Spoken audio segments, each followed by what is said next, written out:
porque siempre las veces... Bueno, ahí también un elogio al Papa Francisco por parte de Evo Morales, interesante. No nos gusta que estas cumbres sean en puertas cerradas, que vengamos a hacer turismo, hay que tomar definiciones. Clarito respecto, parece que para Estados Unidos los países buenos son los que aceptan bases militares, imposiciones económicas e imposiciones políticas, y los países malos son los que defienden su soberanía. Muy contundente, como siempre, el presidente Evo Morales. Seguimos aguardando a ver si durante nuestro programa se produce la inauguración de la Cumbre de las Américas. Si no, lo vas a ver en la edición de Avia Yala Noticias a partir de las 19:40. Ayer te mostramos extensamente declaraciones sobre la cumbre, sobre el imperialismo y sobre otras cuestiones de parte del ministro de la Presidencia, Juan Ramón Quintana. Se nos quedó colgando una declaración más: Venezuela, Ucrania, Libia, Afganistán, el imperio en esos países. Vamos a escuchar unos minutitos del ministro de la Presidencia.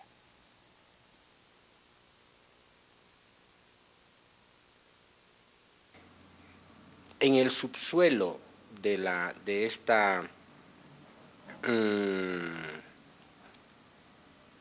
arremetida norteamericana contra Venezuela, el fondo es el petróleo.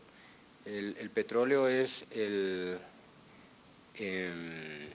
definitiva, la razón fundamental para tratar de sitiar, para tratar de asediar, acosar a Venezuela. Ya lo ha hecho Estados Unidos contra el presidente Chávez, intentó derrocarlo a través de un golpe de Estado, se intentó desplomar la economía.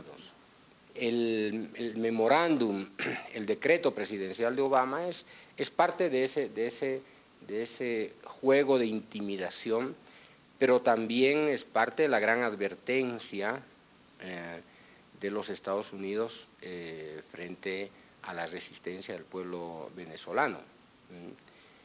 Es un mensaje agresivo, es un mensaje de intolerancia. El decreto presidencial de Obama es un mensaje que tiene en definitiva, ¿no?, esta amenaza de intervención. Estados Unidos no tuvo ningún reparo en intervenir en 1989, si no recuerdo, Panamá, para detener a un presunto narcotraficante que, entre otras cosas, era un ex funcionario de la CIA, como fue Noriega, y tampoco tuvo reparos en intervenir Granada, en 1983. Creo que sí, ¿no?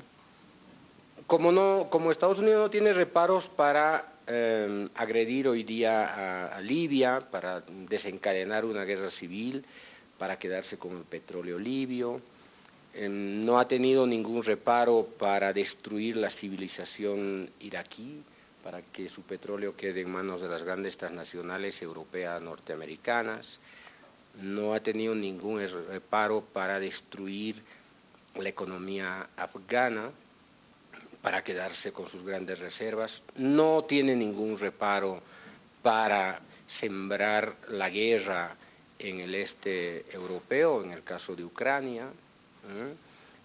Hoy día Estados Unidos prácticamente ha quebrado todos los protocolos de la convivencia internacional, y no sería nada extraño que Estados Unidos le pueda propinar un golpe durísimo, inclusive una intervención militar contra Venezuela.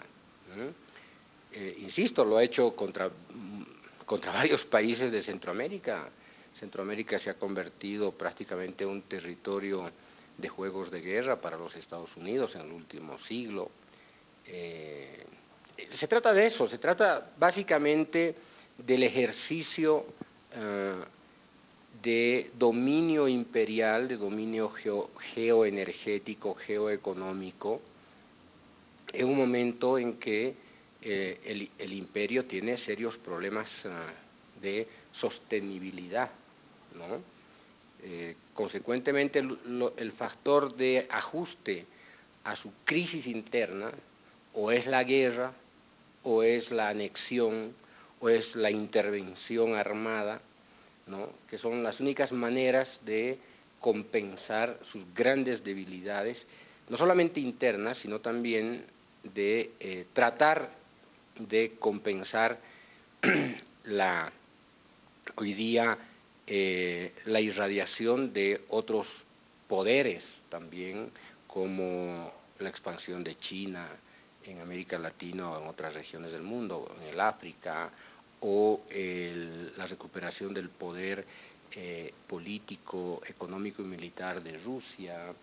Entonces, Estados Unidos está inmerso en esa lógica perpetua de la guerra, del conflicto. El sinónimo de Estados Unidos es justamente eso, el dominio por los medios que les sean, ¿no?, más aconsejables para preservar su dominio, su poder imperial fuera de sus fronteras. Bueno, ahí te completamos la extensa entrevista con el ministro de la Presidencia, Juan Ramón Quintana. Ayer pasamos la parte más sustancial, hoy nos quedaba esta perlita para contarte. Mañana sábado en el reprise vas a poder verlo completito, hora y media, de un programa especial sobre la Cumbre de las Américas. No te lo pierdas porque hay muchísimas revelaciones interesantes si no lo pudiste ver esta semana. Bueno, este es el panorama, seguimos a la espera de la inauguración, seguramente ocurrirá durante el noticiero de Ávila la televisión, así que después dejo con los medios, no te vayas, para poder saber cómo sigue la cumbre y mañana este debate entre los presidentes y el encuentro histórico que va a ocurrir entre Obama y Castro, que van a tener una parte en la Cumbre de las Américas, y también qué va a pasar entre Obama y el presidente constitucional de Venezuela, Nicolás Maduro.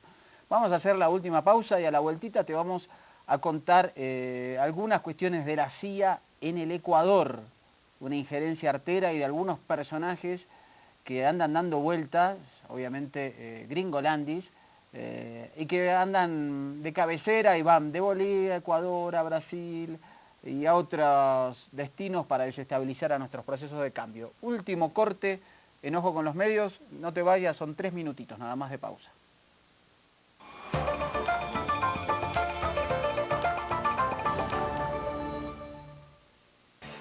Semana Santa, tiempo ideal para compartir y conocer nuevos y maravillosos lugares. Este año, Boliviana de Turismo ofrece 9 increíbles destinos que te llevarán a recorrer nuestro país.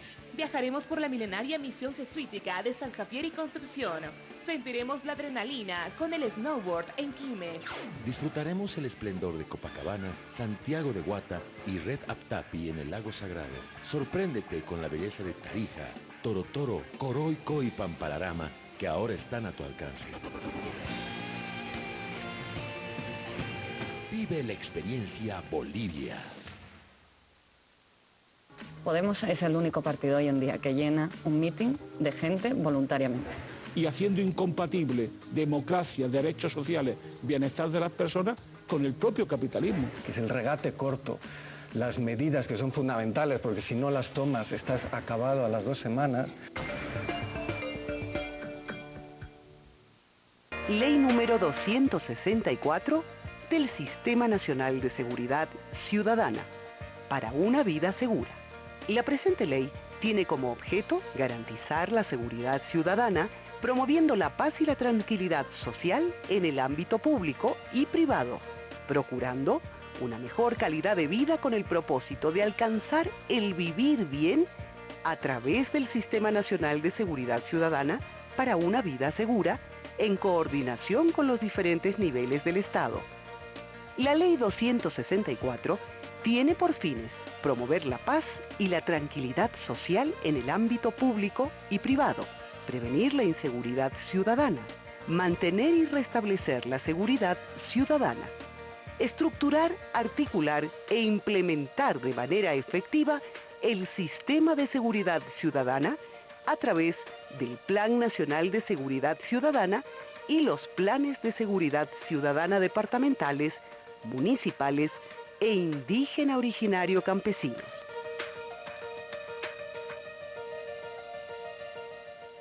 La trata y tráfico de personas es una problemática que afecta a diversos países.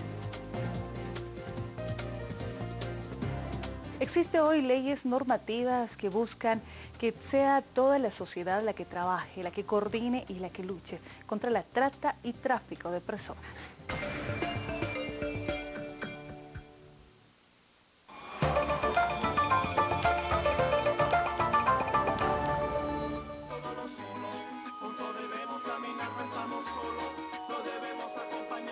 Último bloque de Ojo con los Medios, especial de la Cumbre de las Américas en Panamá, y ahora nos vamos a meter con Ecuador. ¿Por qué me voy a meter con Ecuador? Porque el fake de Joseph Umire, o sea, el agente Joe en Twitter, viene pegándole hace unos días a Rafael Correa, se está ensañando con él.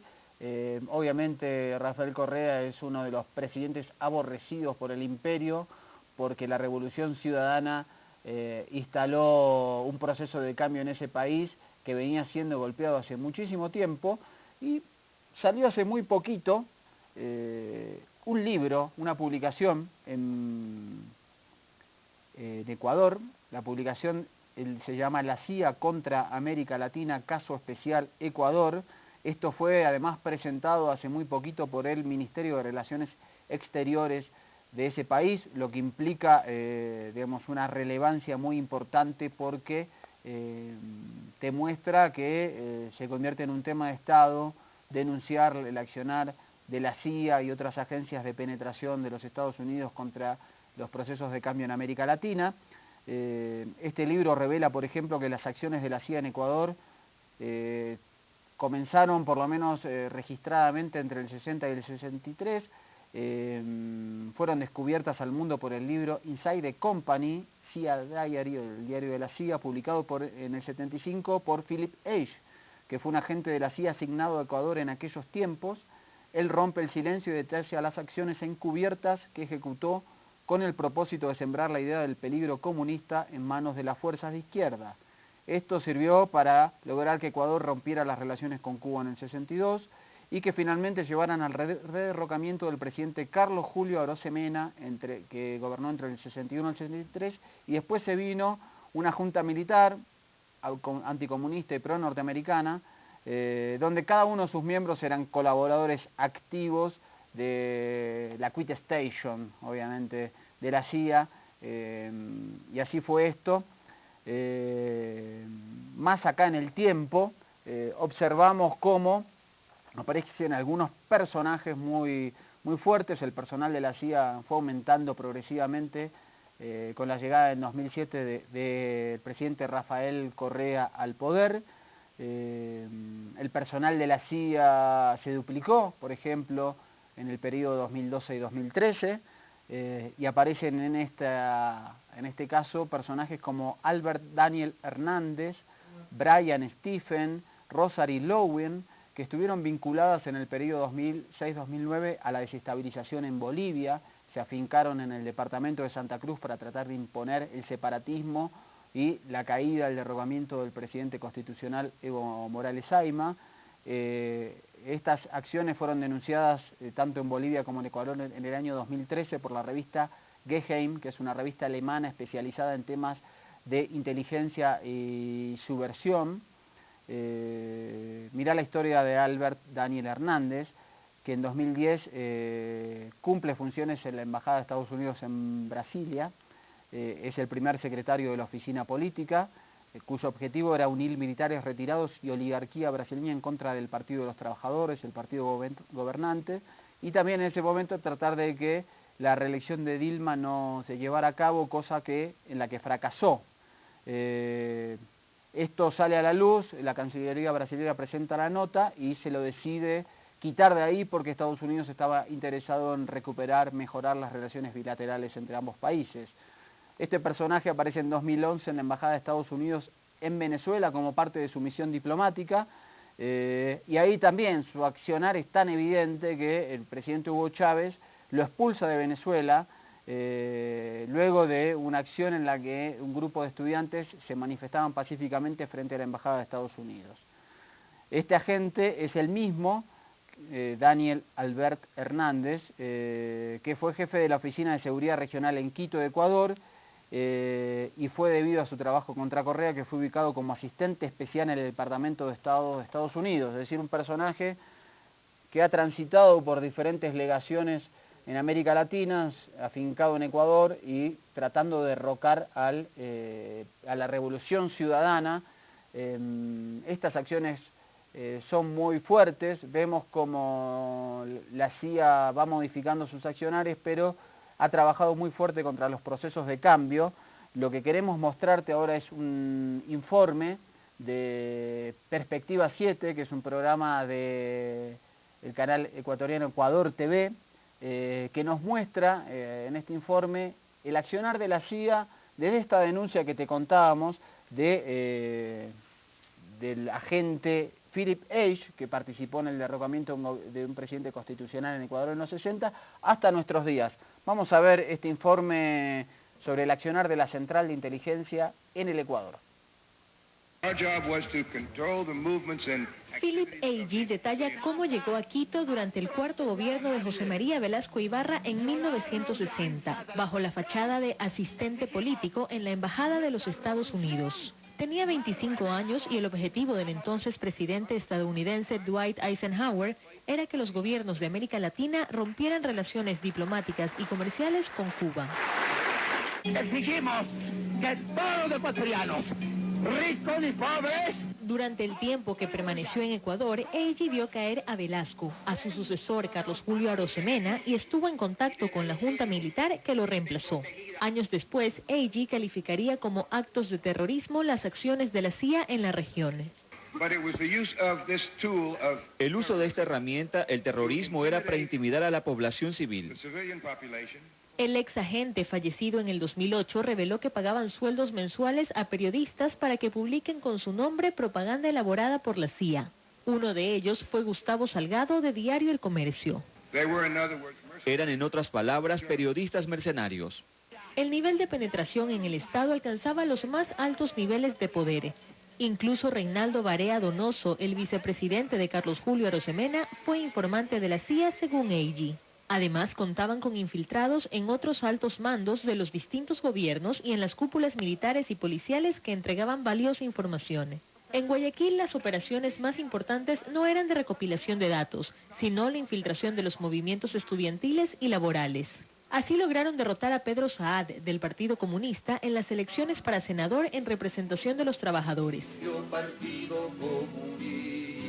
En esta ciudad, el agente principal era Emilio Estrada y Casa, importante banquero y descendiente de una familia vinculada al poder financiero y político.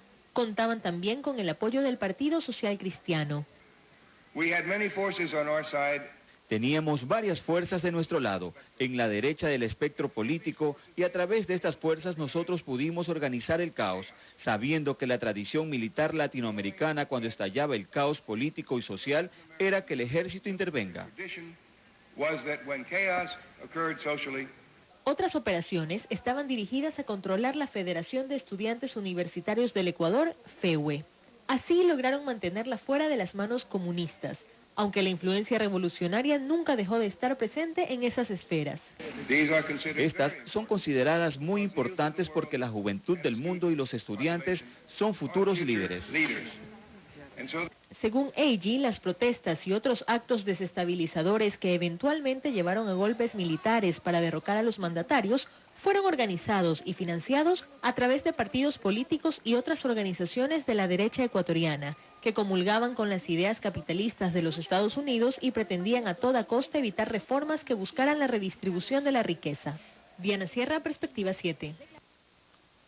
Bueno, contundente este informe y la declaración de Philip Agee, este ex agente de la CIA que se atrevió a contar su propio rol en la injerencia artera de la Central de Inteligencia norteamericana en el Ecuador, medios de comunicación, organizaciones estudiantiles, asalariados en la oligarquía, periodistas, etcétera. Vemos un arsenal de dinero y de estrategias políticas, comunicacionales, paramilitares para tratar de meterse e influenciar la política ecuatoriana.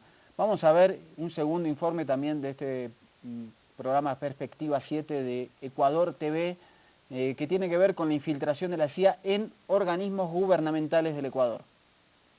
La Agencia Central de Inteligencia, CIA, en nuestro país, según versiones de quienes han logrado obtener información mediante procesos investigativos, habría conseguido permear las estructuras de varias instituciones públicas, incluidos los organismos de seguridad como Fuerzas Armadas y Policía Nacional. Pero también se dice que contó con al menos 200 agentes infiltrados en organizaciones políticas y sindicatos. Bueno, lo que hay que considerar es el contexto. Había la Guerra Fría y en el mundo había la disputa de las esferas de influencia, la disputa tanto de Estados Unidos como de la Unión Soviética.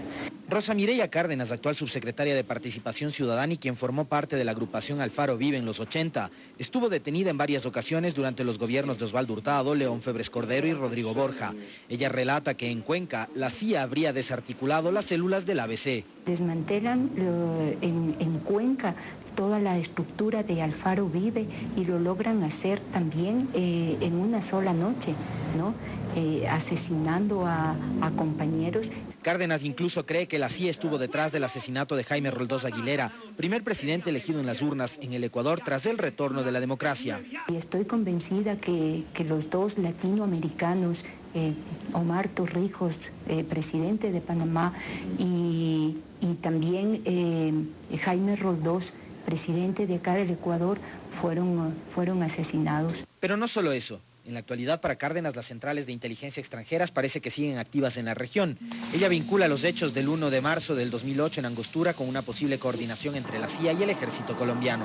Esas fuerzas externas, esas fuerzas oscuras, sí vienen desde arriba, desde los Estados Unidos, desde el norte, ¿no? Luis Hernández, coronel retirado del ejército y quien fuera estratega durante la guerra en el Alto Cenepa, dice no tener información sobre si hubo en algún momento injerencia de fuerzas externas en el cuerpo militar, pero con determinación asegura que lo de Angostura fue una clara violación al territorio nacional. Que es condenable ahora, mañana y siempre, el asunto de Angostura. Ese es un hecho. Los demás, si son hechos que se han comprobado, hay que denunciarlos y no basarse en la especulación. En aquella época, el jefe de inteligencia del ejército era el coronel Mario Pazmiño. Según Javier Ponce, exministro de Defensa, el oficial obedecía órdenes de los militares estadounidenses, que para entonces aún estaban en la base de Manta. Si el mismo general González dice que el coronel Pazmiño era el contacto con los militares norteamericanos de la base de Manta. La posterior salida del FOL de Manta en octubre del 2009, debido a la decisión del gobierno de no extender los convenios con los Estados Unidos, habrían generado malestar en los estamentos políticos y militares de Washington. Así lo asegura Patricio Meri, un periodista chileno quien incluso acusó a la CIA de estar planificando un plan para asesinar a Rafael Correa. Para desestabilizar al presidente Correa, para financiar medios de comunicación, políticos, y poner en riesgo su vida. Incluso se habla de un magnicidio, de preparar un asesinato del presidente Rafael Correa. Hoy, lejos de la Guerra Fría y la bipolaridad geopolítica que dividía al mundo, son otros los factores que preocupan a los Estados Unidos: el terrorismo y la situación económica. Edward Snowden, un técnico que trabajó para la Agencia de Seguridad Nacional, reveló a la prensa detalles de al menos 2 grandes programas de vigilancia masiva, en los cuales se detallaba que Estados Unidos espiaba incluso a los denominados países aliados. Alexis Moncayo, Perspectiva 7. Bueno, ahí veíamos interesante el informe sobre la injerencia de la CIA en el Ecuador, una injerencia artera, muy localizada en organismos gubernamentales. Veíamos también la posible participación en el asesinato del expresidente Jaime Roldós. Un 24 de mayo del 81 su avión cayó, al igual que pasó con el avión del general Omar Torrijos. Este presidente que venía de tradiciones de izquierda, que ganó holgadamente las elecciones del año 79 y que propugnaba una independencia y una soberanía para el país, terminó siendo asesinado. Es muy fuerte como ese contraste entre presidentes que se oponen en ese momento en el 81 a Seymour Reagan y él se niega a asistir a la asunción de Ronald Reagan porque consideraba que era un violador de los derechos humanos. Él tenía una alianza muy fuerte también con la Nicaragua sandinista y una simpatía con el farabundo Martí en El Salvador. Eso seguramente le costó su vida, un presidente muy popular y muy querido y muy joven. Falleció el 24 de mayo del 81 a los 39 años. Correa también es un presidente joven. Veníamos el informe, cómo hablaba de Snowden, del espionaje, del rol de Ecuador, defendiendo a Julian Assange, que está en la embajada de Ecuador en Londres por filtrar lo que dice Estados Unidos. Así que nos vamos a despedir con la nota 17. Te voy a hacer un cambio, querido Wilson, en la nota 17, para ver al presidente Correa justamente refiriéndose a cosas que hablaba el informe de Perspectiva 7 de Bolivia TV. Bueno, parece que todavía no ha empezado la cumbre, en minutos empezará. Míralo por Avia Ya las Noticias, el noticiero ahora de las 19:40. Nosotros nos despedimos hasta el lunes. Estate atento porque esta va a ser una cumbre histórica. Mañana sábado va a haber muchas novedades y el lunes te las vamos a contar al estilo de Ojo con los Medios. Que pases un lindo fin de semana y te dejo con el gran Rafael Correa. Un abrazo. No es suficiente la prosperidad. La prosperidad con un yugo, con un collar de una campana, es inaceptable para un pueblo como el ecuatoriano. Todos estos impresionantes avances fueran poco si perdiéramos nuestra dignidad, nuestra soberanía, nuestra independencia. Como es de conocimiento público, había un escándalo de espionaje por parte de Estados Unidos a su población y al mundo entero, denunciado por el ciudadano norteamericano Edward Snowden, que ha solicitado asilo a este pequeño pero gran país llamado Ecuador. No hemos buscado esta situación, pero tampoco la erroremos. La afrontaremos con la soberanía, con la dignidad, con la responsabilidad que nos caracterizan como país y en este caso como gobierno y como revolución. Sin embargo, las armas más letales de la historia de la humanidad, que ya no son las botas ni los fusiles, sino los grandes negocios dedicados a la comunicación, totalmente sometidos al gran capital. Nos hablan de prensa libre, prensa totalmente esclava del gran capital y los grupos dominantes, ya han enfilado sus miras a Ecuador por la osadía de aceptar un pedido de asilo del ciudadano norteamericano Snowden. La única defensa posible ante tamaña arma letal es la verdad, la coherencia, la integridad, y de ellas está repleta la revolución ciudadana. Lo sustancial es el terrible caso de espionaje masivo, tanto nacional cuanto internacional, realizado por el gobierno norteamericano, lo cual atenta claramente contra el derecho a la intimidad y la soberanía de los estados. Si en el país, como pretenden hacer creer en su campaña masiva de desinformación y de calumnias, se realizaran escuchas, aquello disminuiría la gravedad del espionaje realizado por Estados Unidos. Se dan cuenta cómo nos manipulan, cómo tratan de desviar la atención. Pero además, ustedes, compatriotas, y el mundo puede estar seguro que esta no es otra cosa que una burda infamia, una nueva patraña para tratar de atemorizar, para tratar de arredrarnos como Estado. No entienden la revolución que está pasando aquí en este Ecuador del siglo XXI. Nos hubiera encantado, como dijimos esta mañana, que con la misma urgencia que se exige entregar al señor Snowden en caso de entrar a suelo ecuatoriano, se hubiese entregado a la justicia ecuatoriana a los delincuentes que se refugian en suelo estadounidense, particularmente los banqueros corruptos que dolosamente quebraron al país en el año 1999 y cuya extradición, prohibido olvidar, ha sido reiteradamente negada por los Estados Unidos de América. Queridas compatriotas, queridos compatriotas, ciudadanas y ciudadanos del mundo entero, como he afirmado muchas veces, El orden mundial no solo es injusto, es inmoral. Pero algún día, más temprano que tarde, gritarán hasta las piedras. Sabemos que con su poder nos pueden destruir. Nuestras élites nos volvieron aún más vulnerables al adoptar entreguistamente la moneda del país del norte. Si por nuestra posición, por mi posición honesta y soberana, hay retaliaciones que perjudiquen a mi pueblo, no tengo ningún problema en hacerme un costado. Mi cargo siempre estará a disposición de mis mandantes, ustedes, el pueblo ecuatoriano. Pero no me pidan que claudique en mis principios y calle ante tanta hipocresía. No me pidan que cambie la probable locura de ser libre por la nefasta solvencia de servir.